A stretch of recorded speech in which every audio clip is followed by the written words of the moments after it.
بسم اللہ الرحمن الرحیم۔ بی بی فاطمہ رضی اللہ تعالیٰ عنہ نے فرمایا، یہ کلمہ اس طرح پڑھ لو، اللہ نور السماوات والارض، چہرہ چاند جیسا روشن ہوگا، لا علاج امراض سے نجات، ہر حاجت پوری ہوگی، ہر مشکل آسان ہوگی۔ یہ کلمہ مجھے اللہ نے خاص طور پر جنت سے عطا کیا ہے۔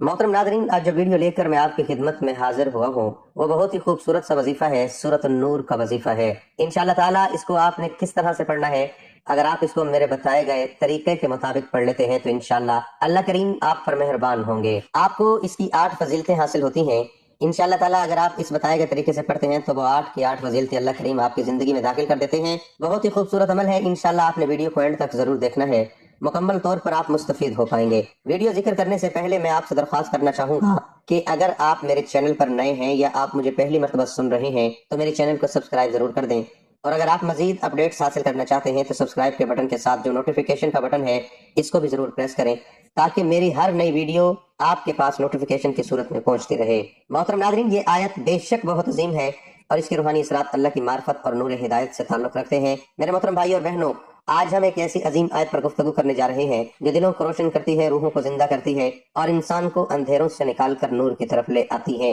یہ وہ آیت ہے جسے ہم قرآن مجید میں پاتے ہیں، اللہ نور السماوات والارض، اللہ کا نور کیا ہے؟ ناظرین اکرام، جب اللہ فرماتا ہے کہ وہ آسمانوں اور زمینوں کا نور ہے تو اس کا مطلب یہ نہیں کہ وہ صرف روشنی ہے، بلکہ وہی ہدایت دینے والا ہے، وہی دلوں کو روشن کرنے والا ہے، وہی اندھیروں میں راستہ دکھانے والا ہے۔ یہ نور ایمان کا نور ہے، یقین کا نور ہے اور سچائی کا نور ہے۔ میرے عزیزو، ہر انسان کے دل میں ایک چراغ ہوتا ہے، لیکن وہ چراغ کب جلتا ہے؟ جب انسان اللہ کو یاد کرتا ہے، گناہوں سے توبہ کرتا ہے، سچائی کو اپناتا ہے، اور جب یہ چراغ جلتا ہے تو زندگی کے اندھیرے خود بخود ختم ہو جاتے ہیں۔ یہ آیت انسان کو کیا دیتی ہے؟ دل کا سکون، ذہنی اطمینان، اللہ کے قریب ہونے کا احساس، یقین۔ لیکن یاد رکھیں یہ سب اسی وقت ملتا ہے جب نیت خالص ہو، عمل درست ہو، یقین کامل ہو۔ میرے بھائیو، اسلام ہمیں حقیقت سکھاتا ہے، جادو نہیں۔ اللہ فرماتا ہے دعا کرو، کوشش کرو، صبر کرو، تب جا کر اللہ کی مدد آتی ہے۔ اگر آپ چاہتے ہیں کہ آپ کے چہرے پر نور ہو، دل میں سکون ہو، تو 5 وقت کی نماز قائم کریں، قرآن کی تلاوت کریں، سچ بولیں، لوگوں کے ساتھ اچھا سلوک کریں، گناہوں سے بچیں، یہی اصل نور ہے۔ ہم دیکھتے ہیں کہ حضرت محمد صلی اللہ علیہ وسلم کی زندگی خود نور تھی، آپ کا اخلاق نور تھا، آپ کی باتیں نور تھی، آپ کا کردار نور تھا۔ اگر ہم اس نور کو اپنائیں تو ہماری زندگی بھی روشن ہو سکتی ہے۔ آج سے عہد کریں، ہم قرآن کو سمجھ کر پڑھیں گے، ہم اللہ سے سچی دعا کریں گے، ہم اپنی زندگی کو نور سے بھر دیں گے انشاءاللہ۔ محترم ناظرین، سورۃ النور کی ایک آیت ہے، اللہ نور السماوات والارض، کے اللہ نور ہے آسمانوں اور زمینوں کا۔ بے شک جب ہمارے سامنے نور کا تصور کیا جاتا ہے، جب نور کے بارے میں سوچا جاتا ہے تو اس سے مراد روشنی ہے، مگر اس کی اصل جو حقیقت ہے وہ مشاہدے کے علاوہ کسی اور ذریعے سے سامنے آتی ہے کہ اللہ کی ذات نور ہے۔ لہذا جو شخص بھی اللہ کریم کو اللہ کریم کی صفت سے پکارتا ہے تو اللہ تعالیٰ اسے روشن فرما دیتے ہیں، اس کے ظاہر کو بھی، اس کے باطن کو بھی اللہ کے نور سے اللہ تعالیٰ اس کو روشن فرماتے ہیں۔ اور راہ معرفت کی تلاش کرنے والوں کے لیے یہ بنیادی طور پر بڑا ہی کارآمد وظیفہ ہے، یہ بہت ہی جمالی وظیفہ ہے۔ انشاءاللہ تعالیٰ اگر آپ اس وظیفے کو کرتے ہیں جو اس صورت کے حوالے سے ہے، اللہ کریم آپ کو ایمان کا نور بھی حاصل کرواتے ہیں، اور ایمان کے ساتھ آپ کی حد درجہ مندی، آپ کے اندر استقامت بھی پیدا ہوتی ہے۔ جو بھی انشاءاللہ تعالیٰ اس کو پڑھتا ہے تو اللہ کریم اس کی زندگی کے ہر معاملے میں اس کے حامی و ناصر ہوتے ہیں۔ یہ جو اللہ کریم کی صفت ہے نور والی، تو اللہ تعالیٰ اپنے ذاتی نام کو اس میں شامل کرتے ہیں، کیونکہ یہ نور جو ہے وہ اللہ کا نام بھی ہے۔ تو اللہ نور السماوات والارض کے اس کے اثرات آپ پر اس طرح سے واضح ہوتا ہے، جب آپ سورۃ النور کو پڑھنا شروع کرتے ہیں تو آپ کے اثرات آپ پر اس طرح واضح ہونا شروع ہوتے ہیں کہ آپ صاحب کشف بن جاتے ہیں۔ سورۃ نور کو یہ یقین کے ساتھ، دل کے ساتھ اس کو آغاز کرتا ہے بسم اللہ الرحمن الرحیم کے ساتھ، تو اللہ کریم اس کو صاحب کشف بنا دیتے ہیں۔ کہا جاتا ہے کہ قرآن کریم جو ہے وہ خود انسان کو چنتا ہے، نہ کہ انسان قرآن کریم کو چنتا ہے۔ قرآن کریم خود چنتا ہے کہ کون مجھے پڑھے گا، کس کی رہنمائی، کس کی ہدایت کا میں ذریعہ بننے والا ہوں۔ تو یہ اپنے ذہن میں رکھا کریں کہ اگر آپ پڑھ رہے ہیں قرآن کریم تو یہ آپ کا کمال نہیں ہے، بلکہ قرآن کریم جو ہے وہ خود چنتا ہے کہ مجھے کون پڑھے گا، اور خود اللہ کریم اس کی رہنمائی اور اس کی ہدایت کا ذریعہ آپ کو بناتے ہیں۔ تو انشاءاللہ تعالیٰ اگر آپ اس سورہ نور کو پڑھتے ہیں تو جہاں سے اللہ نور السماوات والارض کا جو عمل ہے یہ بہت ہی مفید ہے۔ لہٰذا جو بھی اس کو پڑھتا ہے سورۃ النور کو، تو اللہ تعالیٰ اس کو اس کے اثرات اس طرح سے ظاہر فرماتے ہیں کہ اس کے دل کی آنکھ جو ہے اللہ کریم کھول دیتے ہیں، اور جس بھی جگہ وہ جاتا ہے تو اللہ تعالیٰ اس پر کشف جو ہے وہ ظاہر فرماتے ہیں۔ دعائے نور بھی ایک ہے، وہ بھی اس حوالے سے بہت سارے فضائل جو ذکر کیے گئے ہیں، اس میں بھی اللہ کریم کے تمام تر وہ فضائل ہیں جس میں اللہ تعالیٰ کا جسم نور کا ذکر ہے۔ تو اگر آپ اس سورہ نور کو پڑھنے کے بعد آپ اس دعائے نور کو پڑھتے ہیں، کیونکہ اس کے حوالے سے حضرت سلیمان فارسی رضی اللہ تعالیٰ عنہ سے روایت ہے کہ حضرت فاطمہ الزہرا نے مجھ کو رتب عطا فرمایا جس میں گٹھلی، اور فرمایا یہ اس درخت کا پھل ہے جو خدا بند عالم نے میرے لیے بہشت میں لگایا ہے۔ ان چند کلمات کے سبب جو میرے پاس مجھے آپ صلی اللہ علیہ وسلم نے تعلیم فرمائی ہے، جیسے میں ہر صبح اور شام پڑھتا ہوں، اگر آپ چاہتے ہو جب تک زندہ ہو تب تک کسی بھی قسم کی مرض میں مبتلا ہو تو یہ دعا پڑھ لیا کرو۔ سلیمان رضی اللہ تعالیٰ عنہ کہتے ہیں کہ میں نے اہل مکہ مدینہ سے 1000 بار جو ہے یہ دعا تعلیم کی ہے۔ اس سب کو خدا تعالیٰ نے کسی بھی قسم کی مرض سے شفا نصیب فرمائی، اور اس کے علاوہ جو بھی اس راہ دیکھنا چاہتا ہے تو اللہ تعالیٰ وہ بھی اس پر ظاہر کر دیتے ہیں۔ جس طرح سے کسی کی حقیقت دیکھنا چاہتا ہے، یہ چاہتا ہے کہ لوگوں کے احوال اس پر واضح ہوں کہ کس کاروبار میں اگر پیسہ لگا رہے ہو نفع ہوگا یا نقصان ہوگا، یا کسی طرح کے معاملات اس کے ساتھ پیش آئیں گے، تو اللہ کریم اس پر وہ تمام تر کشف جو ہے وہ اللہ کریم ظاہر کرنا شروع کر دیتے ہیں۔ بزرگان دین نے فرمایا ہے کہ اس کا جو وظیفہ ہے، ان کا نظریہ یہ ہے کہ اس وظیفے کے پڑھتے ہی انسان پر اللہ کریم 8 نور روشن فرما دیتے ہیں، جس میں سے ایک نور جو ہے وہ کشف بھی ہے۔ یہ 8 نور کون سے ہیں؟ سب سے پہلے تو اللہ کریم اس کے نور قلب، اس کو یعنی کہ دل کا نور اس کو دیتے ہیں۔ دوسرے نمبر پر نور ایمان، اس کو ایمان کا نور اللہ کریم دیتے ہیں۔ پھر نور نفس، یعنی اس کا نفس جو ہے اس کو بھی اللہ کریم نور عطا فرماتے ہیں۔ نور روح بھی اللہ کریم عطا فرماتے ہیں۔ نور عقل، اس کو فہم، اس کو عقل عطا فرماتے ہیں اللہ تعالیٰ۔ نور معرفت اس کو عطا فرماتے ہیں۔ نور سر اس کو عطا فرماتے ہیں، یعنی معرفت کے اس کے اوپر اللہ کریم تمام تر چیزیں جو واضح فرمانا شروع ہو جاتے ہیں۔ نور کشف اس انسان پر ظاہر ہوتا ہے۔ اس کے علاوہ اللہ کریم اس پر رزق کے دروازے بھی کھولنا شروع کر دیتے ہیں۔ اللہ کریم آسمان اور زمین کا نور ہے، بے شک انشاءاللہ تعالیٰ اس کے پڑھنے والے کا چہرہ بھی اللہ کریم بے پناہ جو ہے وہ حسن و جمال والا بنا دیتے ہیں۔ بہت سی کریمیں لڑکیاں لگاتی ہیں، بہت سی ایسی پروڈکٹس استعمال کرتی ہیں، لیکن چہرے پر وہ اثر جو چاہتی ہیں کہ ہمارا چہرہ روشن ہو جائے، تو انشاءاللہ تعالیٰ یہ جو وظیفہ ہے اللہ کریم کے حکم سے، یہ کسی بھی لوشن، کسی بھی کریم، کسی بھی بیوٹی پارلر سے بے پناہ جو ہے وہ زیادہ فائدہ رکھنے والا ہے۔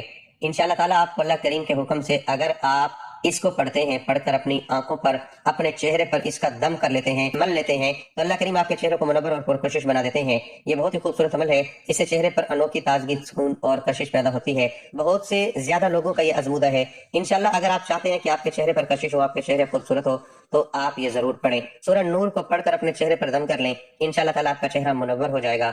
اس کے علاوہ کوئی بھی آپ کی حاجت ہے، کوئی بھی آپ کی پریشانی ہے، انشاءاللہ تعالیٰ اس کے پڑھنے سے، اس کے کرنے سے اللہ کریم آپ کی وہ حاجت پوری فرما دیتے ہیں۔ آپ کے لیے ہر قسم کے دروازے اللہ کریم کھول دیتے ہیں۔ اگر کسی لڑکی کی شادی نہ ہوتی ہو، بہت سے پریشان ہوتے ہیں کہ شادی کے حوالے سے، تو انشاءاللہ تعالیٰ اس سے اللہ کریم نصیب کھول دیتے ہیں، اور اللہ کریم اس کو اچھا خاوند نصیب فرماتے ہیں۔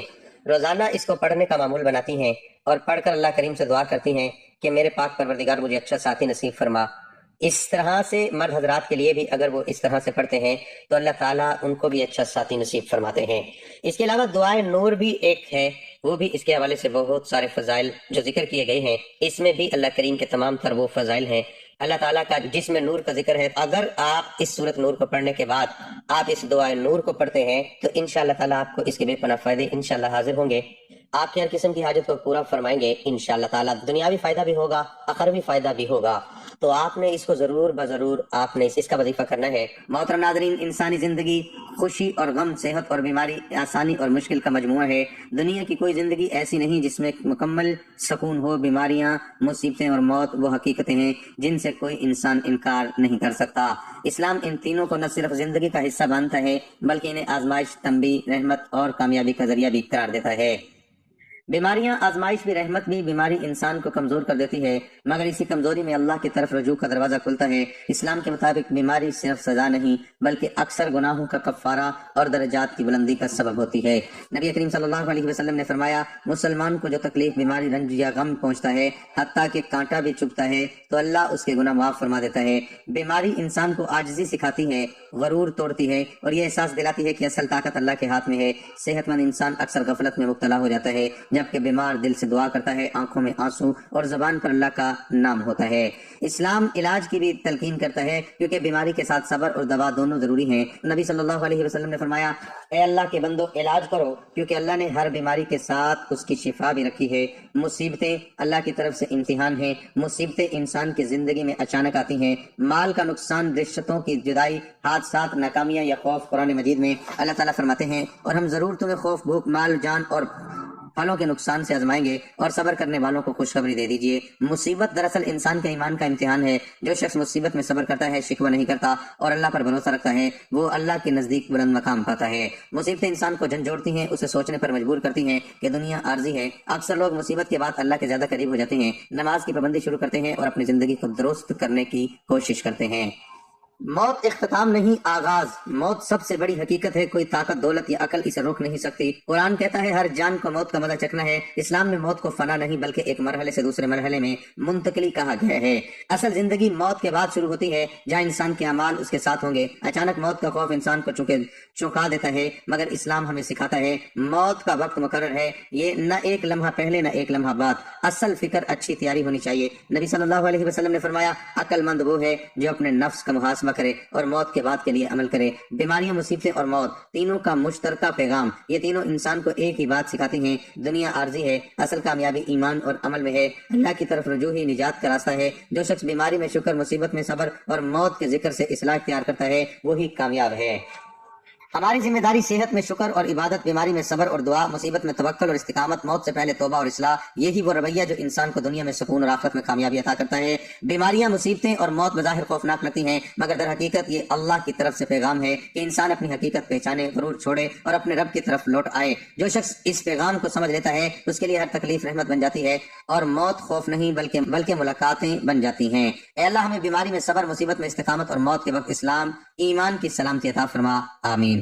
محترم حاضرین اکرام، یہ دنیا آرام کی جگہ نہیں بلکہ امتحان کی جگہ ہے۔ یہاں صحت کے ساتھ بیماری، خوشی کے ساتھ غم اور زندگی کے ساتھ موت جڑی ہوئی ہے۔ بیماریاں، مصیبتیں اور موت وہ حقیقتیں ہیں جن سے کوئی انسان بچ نہیں سکتا۔ بیماری انسان کو کمزور ضرور کر دیتی ہے، مگر مومن کے لیے یہ گناہوں کا کفارہ اور درجات کی بلندی کا ذریعہ بنتی ہے۔ نبی کریم صلی اللہ علیہ وسلم نے فرمایا کہ مومن کو جو بھی تکلیف پہنچتی ہے، اللہ اس کے بدلے اس کے گناہ معاف فرما دیتا ہے۔ مصیبتیں انسان کے ایمان کا امتحان ہے۔ مال کا نقصان ہو، جان کا خوف ہو یا حالات کی سختی، یہ سب اللہ کی طرف سے آزمائش ہیں۔ قرآن ہمیں صبر کی تلقین کرتا ہے اور صبر کرنے والوں کے لیے بڑی خوشخبری سناتا ہے۔ اور پھر موت کسی کے لیے نیا نہیں مگر ہر ایک کے لیے یقینی ہے۔ قرآن کہتا ہے ہر جان کو موت کا ذائقہ چکھنا ہے۔ موت اختتام نہیں بلکہ ایک دروازہ ہے جو ہمیں آخرت کی زندگی میں داخل کرتا ہے۔ اصل کامیابی اس بات میں ہے کہ ہم موت کے لیے تیاری کریں، نہ کہ صرف اس سے ڈریں۔ محترم سامعین، بیماری ہمیں عاجزی سکھاتی ہے، مصیبت ہمیں اللہ کی طرف لوٹاتی ہے اور موت ہمیں غفلت سے جگاتی ہے۔ عقل مند وہی ہے جو ان تینوں سے سبق لے۔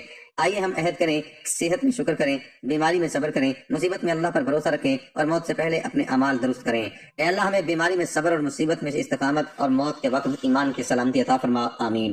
انسانی زندگی میں خیر و شر ہمیشہ سے ساتھ ساتھ رہے ہیں۔ دنیا میں جہاں نیکی، محبت اور امن ہے، وہیں حسد، بغض، دشمنی، نظر بد اور شیطانی وسوسے بھی موجود ہیں۔ ایسے میں ہر انسان کی یہ فطری خواہش ہوتی ہے کہ وہ خود بھی اور اس کے اہل خانہ بھی ہر قسم کے شر سے محفوظ رہیں۔ اسلام ایک مکمل ضابطہ حیات ہے جو ہمیں نہ صرف شر سے بچنے کا شعور دیتا ہے بلکہ اس سے حفاظت کے عملی طریقے بھی سکھاتا ہے۔ شر سے حفاظت کا سب سے مضبوط ذریعہ اللہ تعالیٰ پر کامل یقین اور بھروسہ ہے۔ جب انسان یہ مان لیتا ہے کہ نفع نقصان صرف اللہ کے ہاتھ میں ہے تو اس کا دل خوف اور بے چینی سے آزاد ہو جاتا ہے۔ قرآن کریم میں اللہ تعالیٰ نے ہمیں بار بار اپنی پناہ میں آنے کی تلقین فرمائی۔ سورۃ فلق اور سورۃ الناس خاص طور پر ہر قسم کے ظاہری اور باطنی شر سے حفاظت کے لیے نازل کی گئی۔ نماز کی پابندی شر سے بچاؤ کا ایک اہم ذریعہ ہے۔ نماز انسان کو گناہوں، برے خیالات اور غلط اعمال سے روکتی ہے۔ اسی طرح آیت الکرسی کی تلاوت، صبح شام کے اذکار اور مسنون دعائیں انسان کے گرد ایک روحانی حصار قائم کر دیتی ہیں جس سے شیطانی اثرات اور برے ارادے رکھنے والے لوگ نقصان نہیں پہنچا سکتے۔ شر سے حفاظت کے لیے اخلاقی کردار بھی نہایت ضروری ہے۔ سچائی، صبر، درگزر اور حسن اخلاق انسان کو بہت سی دشمنی اور فتنوں سے بچا لیتے ہیں۔ جو شخص خود کسی کا برا نہیں چاہتا، اللہ تعالیٰ بھی اسے دوسروں کے شر سے محفوظ رکھتا ہے۔ حسد، غصہ اور تکبر جیسے منفی جذبات انسان کو کمزور کر دیتے ہیں، اس لیے ان سے بچنا بھی حفاظت کا ایک اہم پہلو ہے۔ آخر میں یہ بات یاد رکھنی چاہیے، شر سے مکمل حفاظت صرف اسی صورت میں ممکن ہے جب انسان ظاہری تدبیروں کے ساتھ ساتھ اللہ تعالیٰ سے مسلسل دعا کرتا رہے۔ دعا مومن کا سب سے طاقتور ہتھیار ہے۔ جو شخص اللہ سے مانگتا ہے، اللہ اسے کبھی خالی ہاتھ نہیں لوٹاتا۔ اللہ تعالیٰ ہم سب کو ہر قسم کے شر سے محفوظ رکھے اور اپنی پناہ میں رکھے، آمین۔ محترم ناظرین، اب ہم آپ کو وہ طریقہ بتاتے ہیں کہ آپ نے یہ آیت اور دعائے نور کو کس طرح پڑھنا ہے۔ سورہ نور کو آپ پڑھیں گے، آپ اس کی آیت پر اللہ نور السماوات والارض آپ جب پہنچتے ہیں، یہ مکمل طور پر جو آیت ہے اس کو آپ نے اس کا دھیان میں رکھنا ہے کہ اللہ آپ ہی آسمان اور زمینوں کا نور ہے، میری زندگی کو منور فرمائے۔ اور آپ نے یہاں پر جب اللہ نور السماوات والارض پر آپ نے آنا ہے، تب آپ نے دعائے نور جو ہے یہ آپ نے پڑھنی ہے۔ دعائے نور یہ ہے، اللہم اجعل فی قلبی نورا وفي لساني نورا وفي سمعي نورا وفي بصري نورا ومن فوقي نورا ومن تحتي نورا وعن يميني نورا وعن شمالي نورا ومن أمامي نورا ومن خلفي نورا واجعل لي نورا۔ اے اللہ تو میرے دل میں نور بھر اور میری آنکھ میں نور کر اور میرے کان میں نور کر دے اور میرے دائیں طرف نور کر اور میرے بائیں طرف نور کر اور میرے اوپر نور کر دے اور میرے نیچے نور اور میرے آگے نور اور میرے پیچھے نور اور میرے لیے نور کر دے۔ ایک مرتبہ یہ دعا نور پڑھنی ہے جب مکمل سورہ ہے، اور یہ دعا پڑھ لیں تو اپنے دونوں ہاتھوں پر پھونک مار کر اپنے چہرے پر ہاتھوں پر پھیر لینا ہے۔ انشاءاللہ تعالیٰ پھر اپنی حاجت کو اللہ سے طلب کرنا ہے۔ اللہ کریم آپ کی حاجت کو ضرور قبول فرمائیں گے۔ اللہ تعالیٰ ہم سب کو دنیا و آخرت کی ہر خوشی عطا فرمائے، دل کو سکون دے اور ہر مشکل آسان فرمائے۔ اللہ ہم سب کو ہر میدان میں کامیابی عطا فرمائے، محنت کو قبول کرے اور عزت و کامرانی نصیب کرے۔ اللہ تعالیٰ ہم سب کو کامل صحت تندرستی عطا فرمائے، ہر بیماری سے محفوظ رکھے اور لمبی عمر دے۔ اللہ آپ کے رزق میں برکت عطا فرمائے، آپ کو حلال اور کشادہ رزق نصیب کرے اور محتاجی سے بچائے۔ اللہ آپ کو ہر بلا مصیبت اور برائی سے اپنی حفاظت میں رکھے اور آپ کے ہر قدم کی حفاظت فرمائے۔ اللہ آپ کی زندگی کو خوشیوں سے بھر دے اور آپ کے دل کی ہر جائز خواہش پوری کرے اور آپ کو ہمیشہ مسکراتا رکھے۔ اللہ میرے والدین پر اپنی رحمت نازل فرما اور انہیں صحت و سلامتی عطا فرما، آمین ثم آمین۔